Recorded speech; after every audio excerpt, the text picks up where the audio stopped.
Bab 386.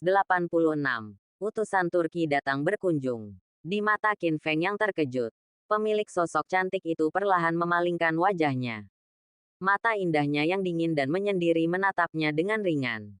Itu tidak lain adalah kenalan lama Qin Feng, Sangguan Yunqing. Mungkin harus dikatakan bahwa nasib buruk Qin Feng, mana yang lebih tepat. Qin Feng dan Sangguan Yunqing sudah bertunangan. Dia adalah putri dari keluarga kaya raya.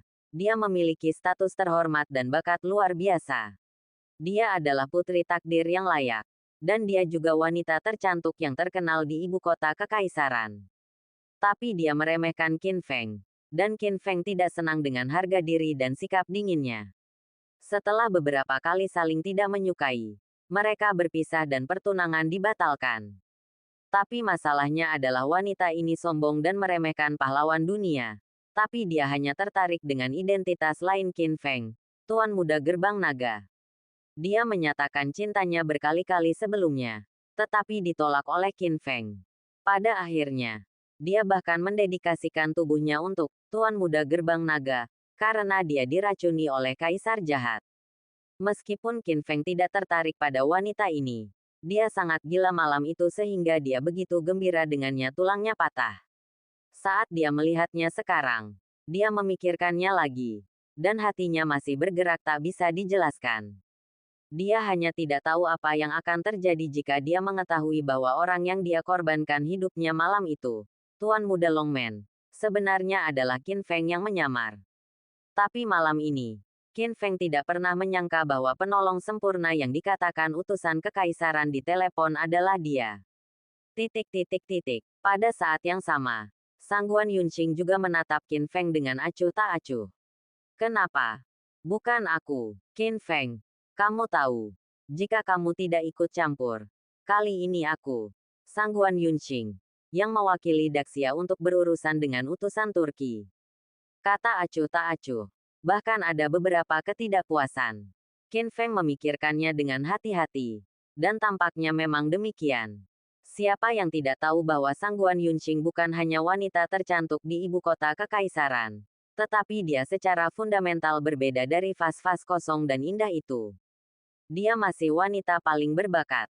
Kali ini, jika dia tidak dihalangi oleh dirinya sendiri, maka tugas berurusan dengan utusan Turki sebagai perwakilan mungkin benar-benar menjadi tanggung jawab wanita ini. Sangguan Yunqing mendengus dingin dan berjalan perlahan ke arah Qin Feng, dengan sepasang mata almond yang indah dan dingin penuh kebencian. Kali ini utusan Turki datang untuk bersaing dengan saya di Daxia dalam hal seni bela diri, kedokteran, catur, kaligrafi dan lukisan. Saya kandidat yang paling cocok. Tanda seru petik 2. Dalam hal keterampilan medis, 10 dokter kekaisaran di Royal Medical Hall semuanya adalah master saya.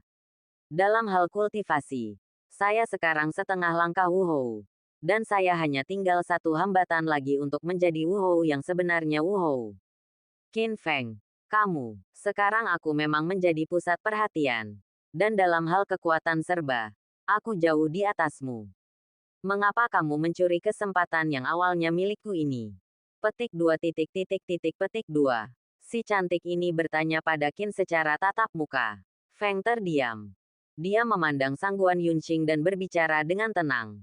Saya dipilih untuk melaksanakan tugas ini karena dekret kekaisaran yang dikeluarkan oleh raja sendiri. Jika Anda memiliki keberatan, Anda sebaiknya pergi menemui raja untuk menyampaikannya. Saya tidak keberatan. Segera setelah dia mengatakan ini, mencari raja. Dekret kekaisaran telah dikeluarkan. Bahkan jika dia memiliki 100 keberatan, bukan gilirannya untuk menuding raja. Kecuali dia tidak lagi menginginkan nyawanya. Jujur saja, apa yang kamu inginkan? Qin Feng bertanya lagi. Sederhana sekali. Petik 2. Tidak mungkin. Qin Feng menolak tanpa berpikir. Nona Sangguan, Anda mempersulit saya. Anda bahkan tidak berani menemui raja sendiri. Beraninya saya tidak menaati keputusan itu. Apakah menurut Anda jika Anda menginginkan kepala Anda, aku juga menginginkannya? Kamu, Sangguan Yunqing tidak mau menyerah. Dia merenung sejenak dan kemudian berkata, kalau begitu, aku tidak akan memaksamu. Tetapi aku akan menjadi kekuatan utama dalam menghadapinya. Misi Turki kali ini. Petik 2. Apa maksudmu? Qin Feng mengangkat alisnya. Apakah kamu tidak mengerti? Sangguan Yunqing berkata dengan bangga. Saya mahir dalam musik, catur, kaligrafi dan melukis. Dan kemampuan bela diri saya tidak kalah mengesankan. Cukup bagi saya untuk berpartisipasi dalam kompetisi itu. Untukmu, Dewa Perang, kamu hanya perlu menonton pertunjukannya. Oke. Tidak masalah. Semua pujian diberikan padamu. Petik 2. Haha, tanda seru petik 2. Qin Feng tertawa ketika mendengar ini. Mengapa kamu tertawa? Sangguan Yunqing memelototinya. Tidak mungkin, Qin Feng berkata dengan nada yang tidak bisa dinegosiasikan. Nona Sangguan, saya tahu Anda tidak menyukai saya, Qin Feng. Anda tidak menyukai saya sebelumnya. Tetapi sekarang bahkan jika saya menjadi komandan Shanghai dan Shanghai, Laut, dan Dewa Perang di Zhongzhou, kamu masih akan melakukannya. Rendahkan aku. Tapi kamu salah. Kamu tidak tahu apa-apa tentang kekuatan Qin Fengku yang sebenarnya. Kurasa aku tidak butuh bantuan. Saya cukup untuk menangani misi Turki kali ini. Petik 2 petik 2. Itu tidak mungkin. Tanda seru petik 2. Aku. Kamu bahkan tidak bisa berpikir untuk mencuri perhatian sendirian. Misi ini berarti, prestise nasional Daxia mempengaruhi nasib nasional Daxia. Jika kamu kalah, kamu tidak dapat memikul tanggung jawab. Dan bergabunglah. Setelah berpikir sejenak, Qin Feng setuju.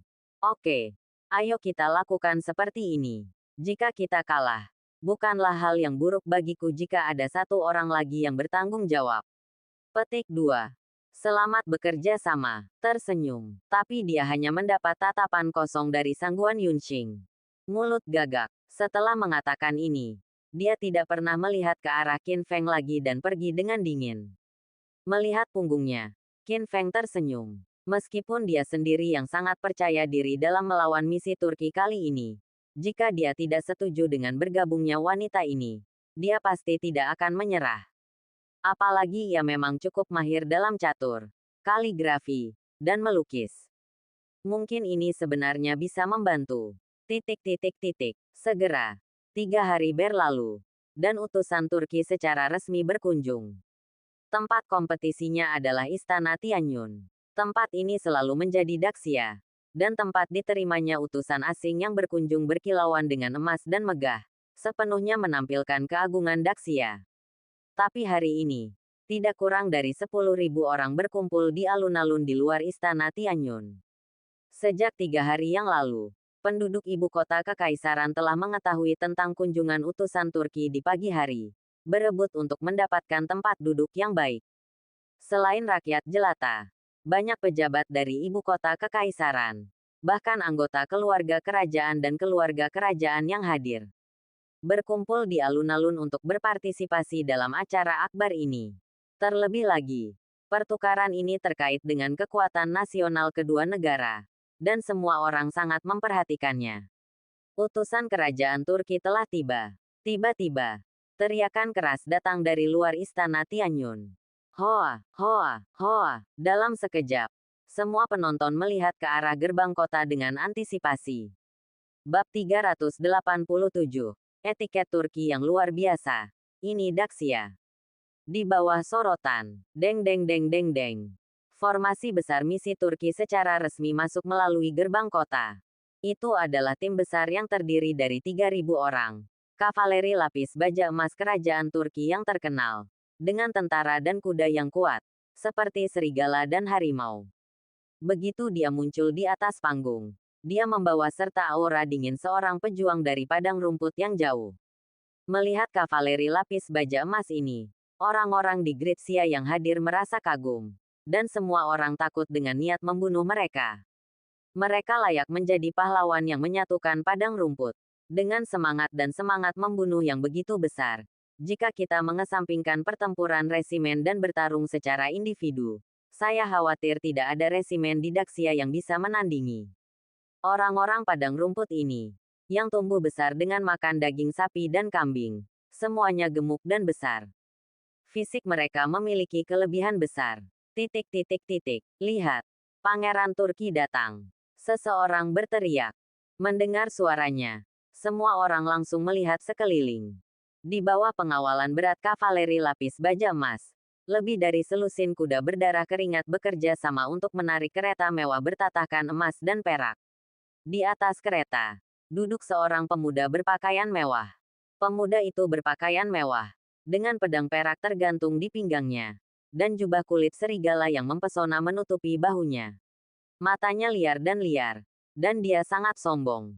Di atas gerbong, dia mengangkat dagunya tinggi-tinggi dan menatap penonton tanpa hambatan. Dari lubuk hatinya, dia menunjukkan aura meremehkan dunia. Ini adalah Pangeran Turki, Wanyanbei. Segera, Qin Feng muncul. Mengenakan topi tinggi dan jubah jenderal bintang 3.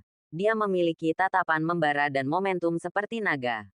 Dia menunjukkan keagungan para pahlawan top dunia dengan setiap langkah yang dia ambil. Sangguan Yunqing menemaninya. Dengan rambut hitam seperti air terjun. Mengenakan pakaian putih. Kulit sebagus salju. Dan mata indah tiada taraf yang memancarkan sikap dingin dan acuh tak acuh bawaan. Temperamennya muncul dari debu. Dan negaranya terpikat. Tak lama kemudian, mereka berdua berjalan menuju utusan Turki dan menyambut kedatangan mereka sesuai etika. Pangeran Turki Wanyanbei juga menghabiskan 3 gelas anggur selamat datang.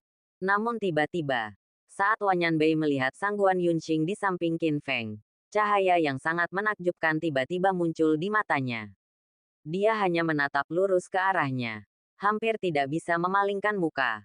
Matanya penuh ketamakan tanpa malu-malu. Wanita di padang rumput sangat kasar karena angin dan matahari, serta iklim dan ketinggian. Pada saat ini, ketika saya melihat Sangguan Yunqing, seorang wanita cantik yang mempesona dengan wajah cantik dan wajah cantik, saya sangat terkejut saat itu juga hingga saya sangat terkejut. Cantik, sangat cantik. Wanita di depanku bahkan lebih cantik dari para suci dan dewi dalam mitos dan legenda yang diyakini oleh negara Turki mereka. Pada saat ini, Wanyanbei akhirnya mengerti. Tidak heran mengapa ayahnya Han, setelah dia naik tahta, tidak sabar untuk memata-matai kekuatan nasional Daxia, dan ingin menunggu kesempatan untuk mengirim pasukan dan mencaplok Daxia.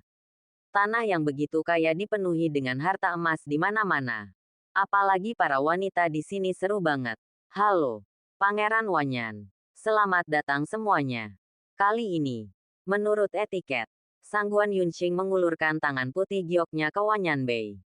Wanyanbei merasa gatal di hatinya, memutar matanya, dan tertawa.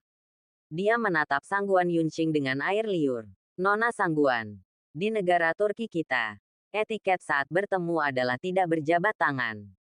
Apa itu? Tentu saja ini pelukan hangat. Setelah mengatakan ini, Wanyanbei menjadi sombong dan melangkah maju untuk memeluk Sangguan Yunqing dengan sangat arogan. Tapi sekarang, menurutku itu tidak perlu. Qin Feng tiba-tiba mengambil tindakan dan menepis tangan Wanyanbei yang terulur. Bah, berani. Wanyanbei merasa sangat tersinggung dan langsung marah. Pada saat yang sama, 3.000 kavaleri elit lapis baja emas di belakangnya juga menghunus pedang mereka secara serempak, dan cahaya dingin melintas menjadi satu kesatuan. Niat membunuh yang mengerikan itu seperti gelombang laut, menyapu ke segala arah. Seperti serigala dan harimau, mereka berteriak serempak. Jika kamu menyinggung pangeran, bunuh dia. Jika kamu menyinggung pangeran, bunuh dia. Petik 2. Jika kamu menyinggung pangeran, bunuh dia. Aura pembunuh yang dilancarkan oleh 3.000 kavaleri lapis baja emas itu bahkan lebih mencengangkan. Namun, Qin Feng tidak menunjukkan rasa takut di wajahnya dan berkata dengan tenang, ini Daxia, bukan orang Turki. Kamu terus mengatakan bahwa kamu akan datang mengunjungi saya. Daxia, tentu saja kamu harus mengikuti adat istiadat setempat. Pangeran Wanyanbei menatap Qin Feng. Dia berkata dengan sengit, kamu bocah. Kamu sangat lancang. Inikah caramu memperlakukan tamu di Daxia? Ada yang keberatan. Qin Feng berkata dengan nada menghina. Jika kamu tidak puas, kamu bisa pergi sekarang.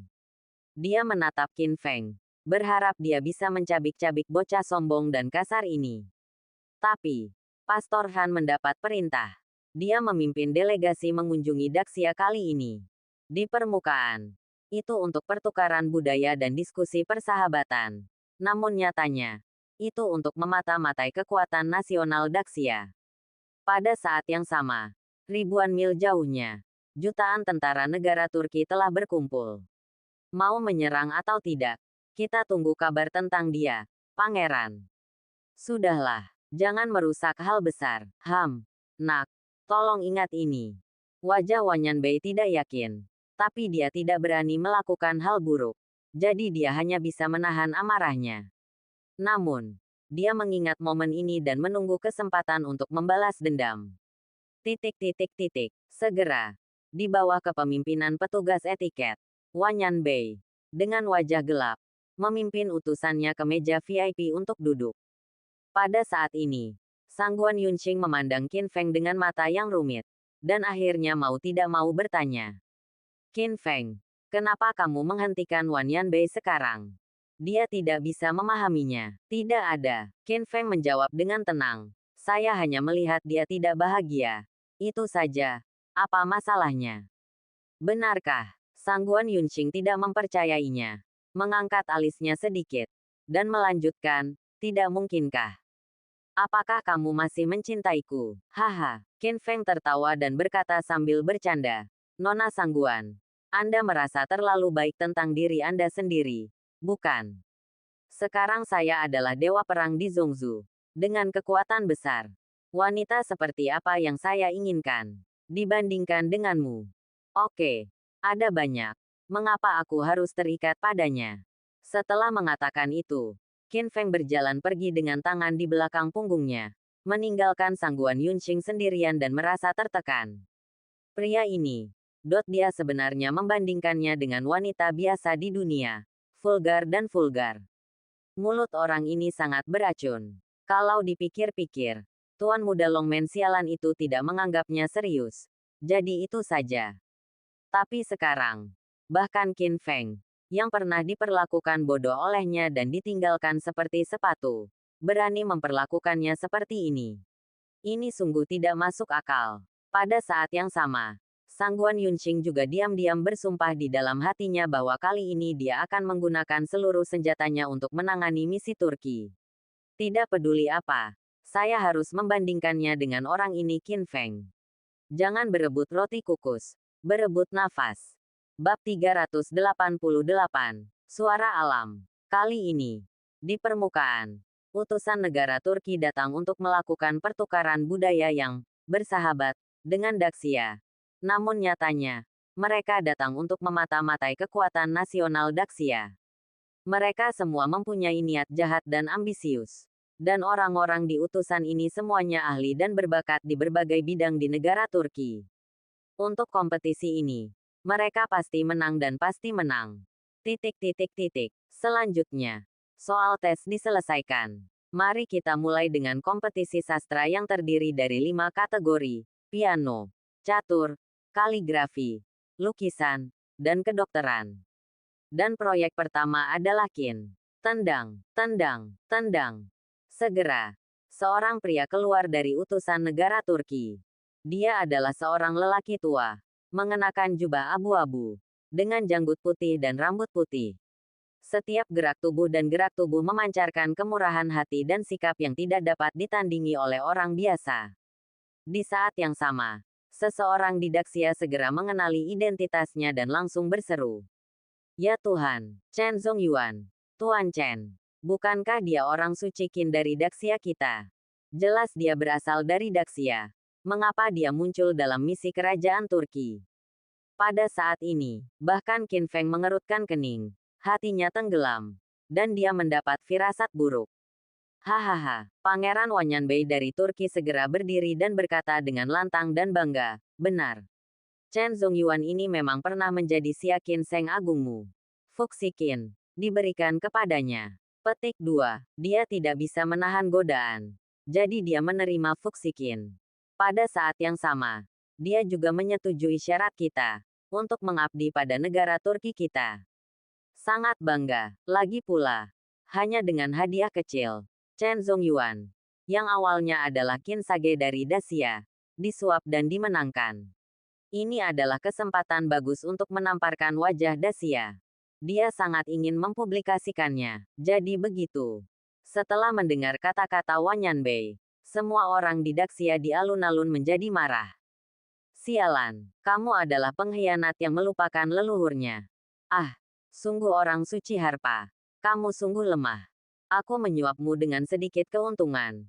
Kamu hanya mempermalukan sia kita yang agung. Petik 2.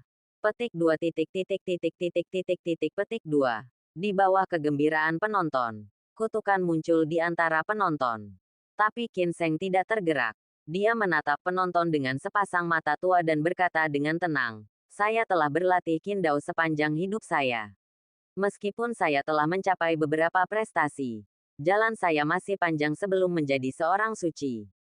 Untuk mencapai apa yang saya inginkan dalam hati saya, tingkat tertinggi Dzogchen hanya dapat dicapai oleh Fusikin yang legendaris. Anda tidak perlu menuduh saya lagi. Cukup dengarkan saya sebelum Anda berbicara. Setelah mengatakan ini, Qin Sheng Chen Zongyuan duduk di tempat. Tempatkan Fusikin di depan Anda. Dia menutup mata lamanya. Dan aura seluruh tubuhnya benar-benar berbeda. Seolah-olah dia telah menyatu dengan Fusikin. Tiba-tiba, Qin Sheng mulai bermain. Yang dia mainkan saat ini adalah Entering the Battle Song, yang megah, seru dan menegangkan. Seperti kuda besi yang berlari kencang di medan perang, menggemparkan hati orang-orang. Semua penonton yang hadir sangat terguncang hatinya. Pemandangan di depan mereka sepertinya telah berubah menjadi medan perang. Ribuan kuda berlari kencang dan pasir kuning beterbangan. Semua orang kagum, mengagumi Chen Zongyuan, sang ahli piano, atas pencapaiannya yang tak tertandingi dalam keterampilan piano. Meskipun saya sedikit enggan, saya tetap merasa sangat dikagumi di hati saya. Ini sudah berakhir. Santo piano Chen Zongyuan sangat kuat. Siapa yang bisa menjadi lawannya? Hahaha. Oke, di sisi lain misi Turki. Terdengar tawa dan semua orang bersemangat. Fusikin mampu merekrut seseorang seperti Chen Zongyuan, orang suci Qin dari Gritsia. Dan dia juga menunjukkan kekuatannya yang luar biasa pada kesempatan penting seperti hari ini. Mengejutkan semua orang di Gritsia. Nilai sangat berharga. Orang Turki sangat percaya diri dan berpikir bahwa Qin Sheng yang mereka undang pasti akan menang. Titik titik titik. Pada saat ini, bahkan alis Qin Feng sangat terpelintir. Kompetisi ini sangat penting. Ini tentang prestise dan wajah nasional Daxia. Dan juga tentang nasib Daxia yang tidak boleh hilang. Tapi Chen Zongyuan, orang bijak Guqin terkuat di Daxia, berada tepat di seberangnya saat ini. Dan Qin Feng sendiri tidak tahu apa-apa tentang Guqin dan musiknya. Meski untuk berjaga-jaga, Istana Kekaisaran juga mengundang puluhan master Guqin. Sekarang tampaknya siapapun yang dikirim, mereka bukan tandingannya. Mungkinkah ini kompetisi pertama dan dia akan kalah dari Turki? Segera, Chen Zongyuan, ahli piano, selesai memainkan sebuah lagu. Mata tuanya yang lapuk dengan cerdik menatap ke arah penonton, dan wajah lamanya menunjukkan ekspresi bangga. Dia tampak sangat percaya diri dengan penampilannya sendiri. Faktanya, memang demikian. Dia benar-benar mengejutkan dan meyakinkan semua penonton dengan lagu Entering the Battle Song. Bahkan mereka yang sebelumnya menyebutnya pengkhianat pun tidak bisa berkata-kata. Bagaimanapun, kekuatannya nyata. Titik titik titik. Ayo. Pada saat ini, Pangeran Turki Wan Yanbei berteriak dengan arogan ke arah Qin Feng. Saya pikir Anda semua terkesan dengan keterampilan Qin Sheng. Siapa yang berani menantangnya? Datang dan cobalah. Hahaha. Wan Yanbei sepertinya berpikir bahwa Qin Sheng Chen Zongyuan pasti akan menang. Arogansi. Sangat arogan. Tepat saat Daxia sedang merasa tertekan. Tiba-tiba. Tendang. Tendang. Sang Guan Yunxing mengambil tindakan. Dia tidak membawa piano yang mahal. Sepertinya itu hanya Guqin biasa. Tapi dia terlihat tenang dan tenang. Di bawah sorotan semua orang, Sang Guan Yunxing naik ke panggung dan mulai bermain.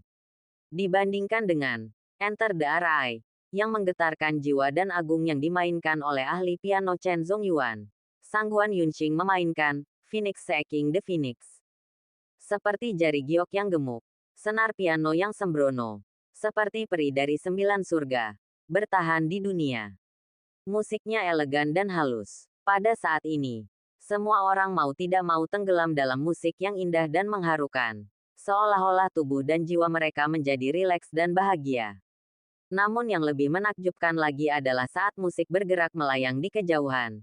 Ribuan burung beterbangan di atasnya. Mereka berkeliaran di sekitar Sangguan Yunqing. Kicauan yang tajam sepertinya memainkan kunci untuknya.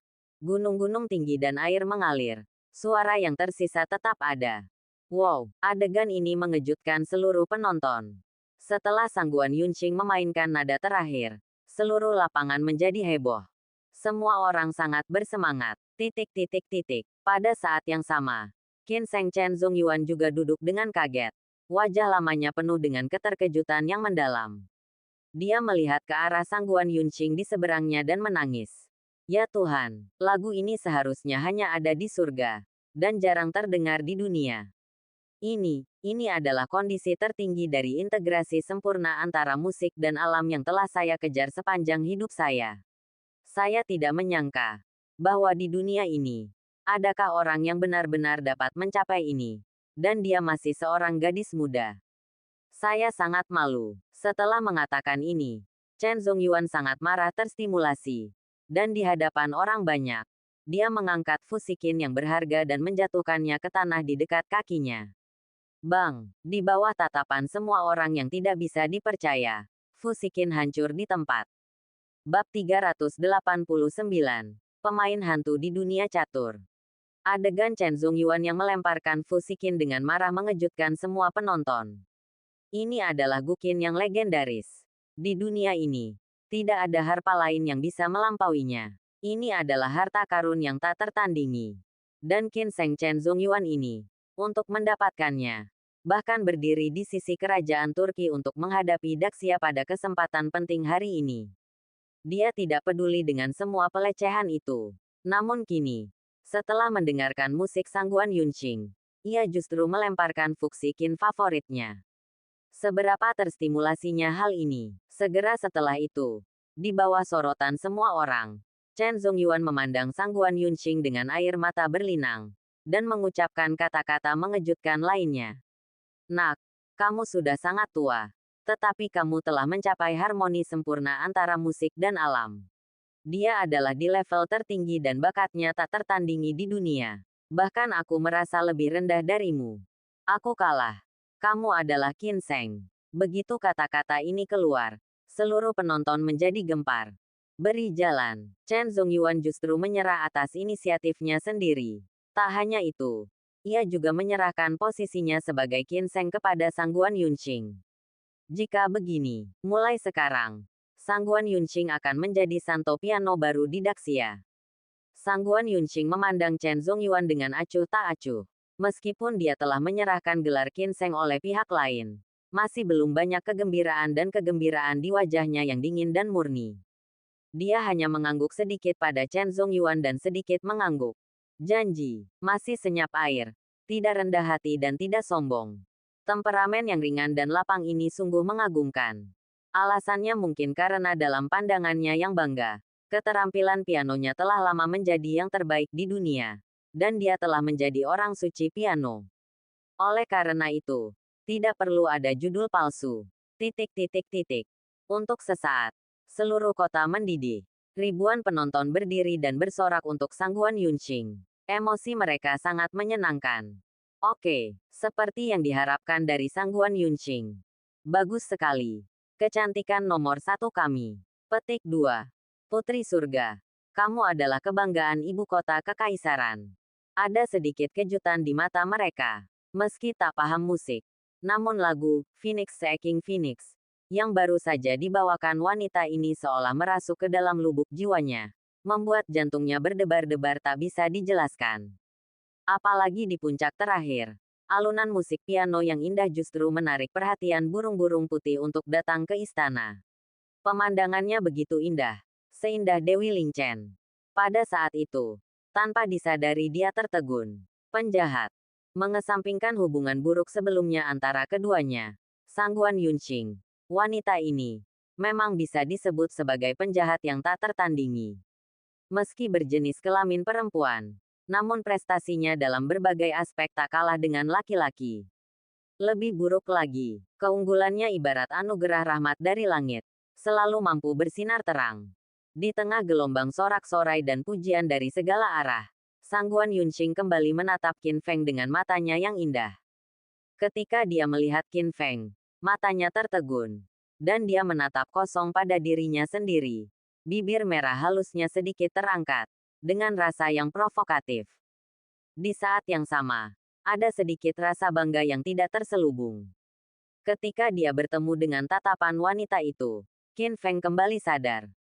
Ahem, dia terbatuk 2 kali, membuang muka karena malu, dan memanggil pangeran Turki itu. Mantan Qin Sengmu menyerah, kamu kalah di ronde pertama. Hahaha, pada saat ini, pangeran Turki itu tidak seperti biasanya. Alih-alih menjadi marah, dia malah tertawa dan bersorak tangannya dan mengatakan sesuatu yang tidak terduga. Nona Sangguan sangat berbakat sehingga dia menjadi yang terbaik di dunia. Dia benar-benar wanita langka dan berbakat di dunia. Petik 2. Saya menyerah pada pertandingan pertama ini. Matanya sangat menakjubkan.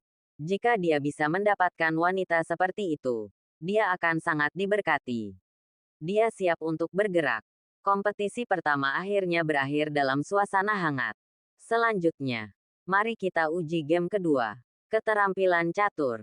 Biarkan aku yang melakukannya. Pada saat ini, Sangguan Yunqing dengan bangga berkata kepada Qin Feng, saya tidak hanya mahir dalam keterampilan piano, tetapi saya juga cukup berprestasi di bidang catur. Orang suci catur Xia yang agung saat ini adalah pencerahan saya, Tuan. Terlebih lagi, sekarang aku bisa mengikatnya. Lihat saja, Dewa Perang. Aku akan memenangkan kota lain untuk Daxia. Qin Feng mengangguk dan berkata sambil tersenyum, oke, kalau begitu aku serahkan pada kamu. Penyelamat yang hebat. Penyelamat yang hebat. Ini adalah kata yang bagus. Tapi mengapa Sangguan Yunqing mendeteksi sedikit lelucon dari mulutnya? Menjijikkan. Dia menatap Qin Feng dengan tidak senang.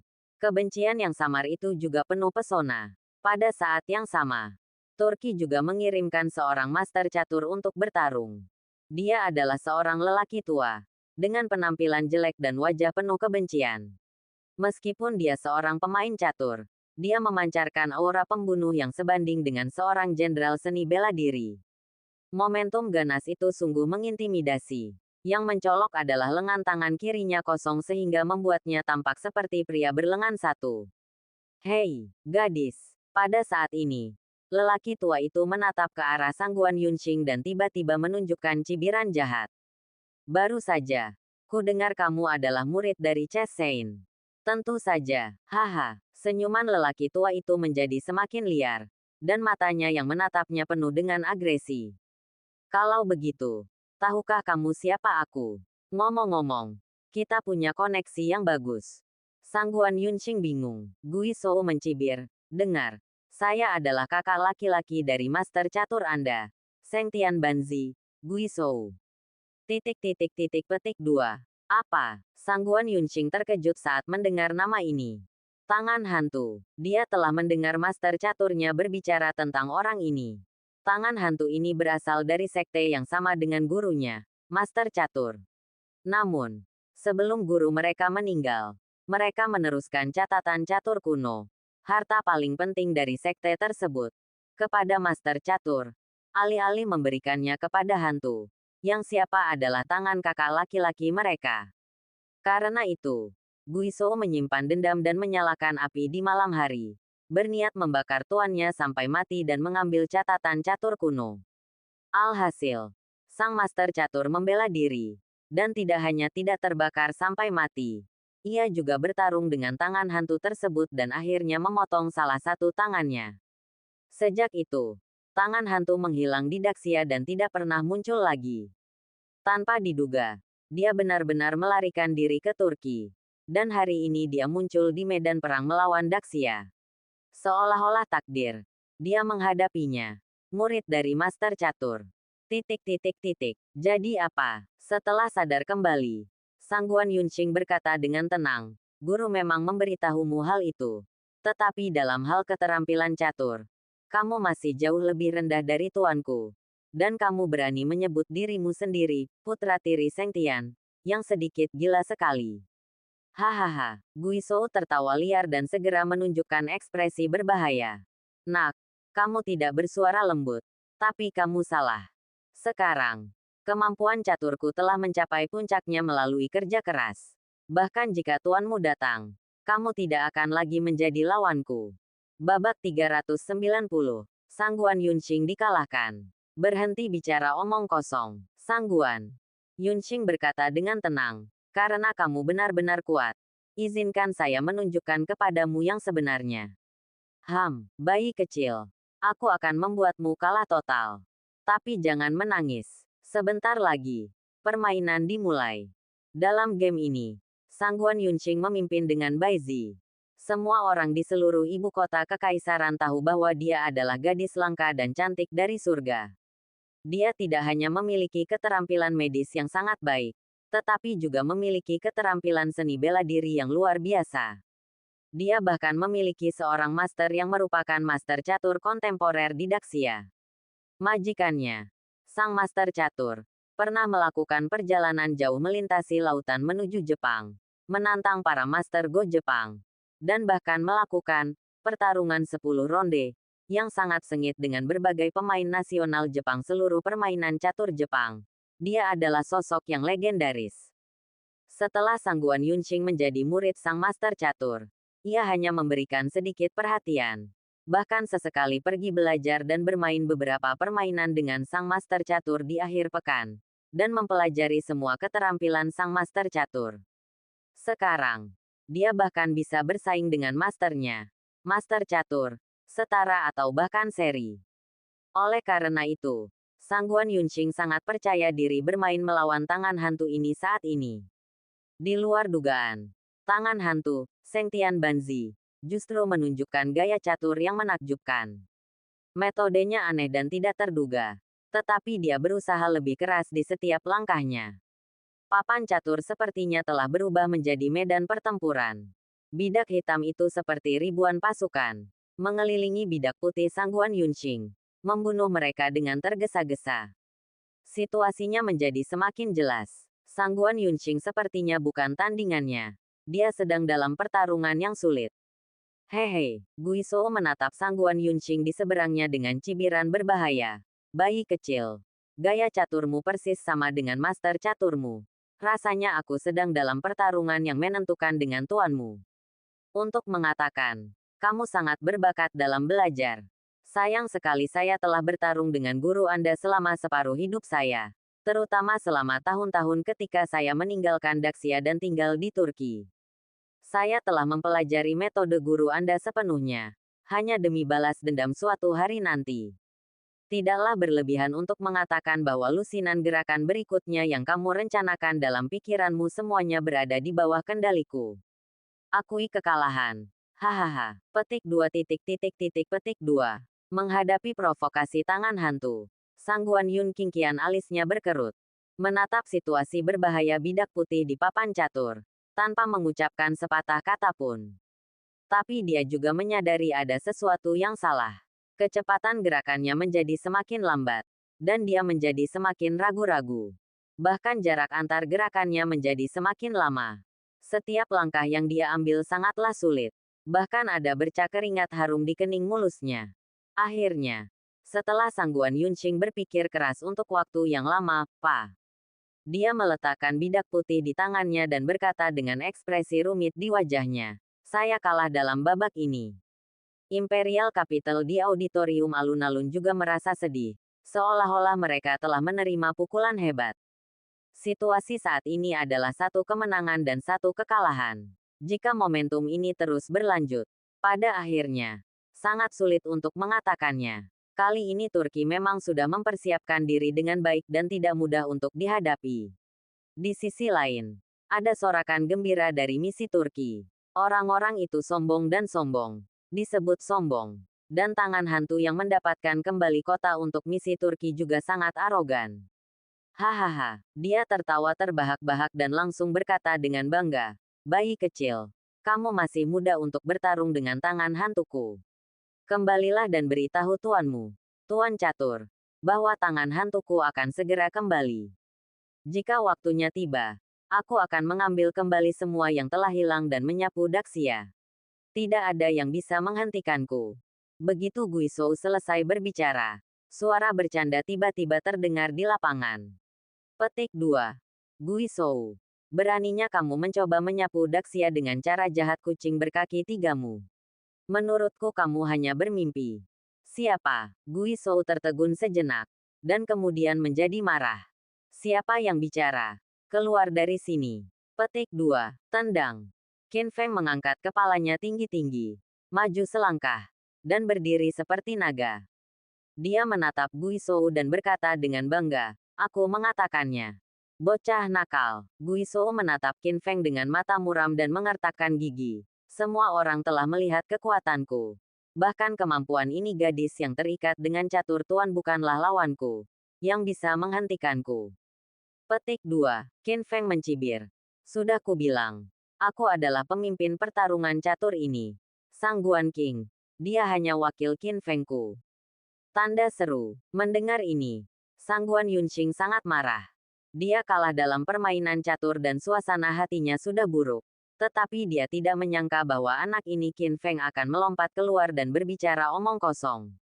Apakah dia wakil Qin Feng? Sungguh tidak masuk akal. Oh, saat ini, Guizhou menyipitkan matanya dan mencibir. Jadi, kamu sangat percaya diri dengan kemampuan caturmu. Rata-rata, Qin Feng berkata dengan ringan. Warisan Daxia saya memiliki banyak orang berbakat dan orang asing ribuan tahun yang lalu. Meskipun aku bukan yang terbaik, aku lebih dari mampu berurusan denganmu. Sialan, Guizhou sangat marah. Merasakan penghinaan yang besar, dia langsung melompat. Mata lamanya hampir menyemburkan api. Kamu bocah. Suaramu sangat keras. Oke, karena kamu bilang begitu, maka bangunlah di sini. Lihat bagaimana aku berurusan denganmu. Di bawah perhatian semua orang, Qin Feng berjalan dengan anggun dan memanjat dunia catur. Dia tidak takut dengan tatapan suram Guizhou. Ayo mulai. Bocah bodoh. Lihat bagaimana aku akan membunuhmu berkeping-keping. Guizhou mengutuk dan hendak mengulurkan tangan untuk mengambil bidak catur itu.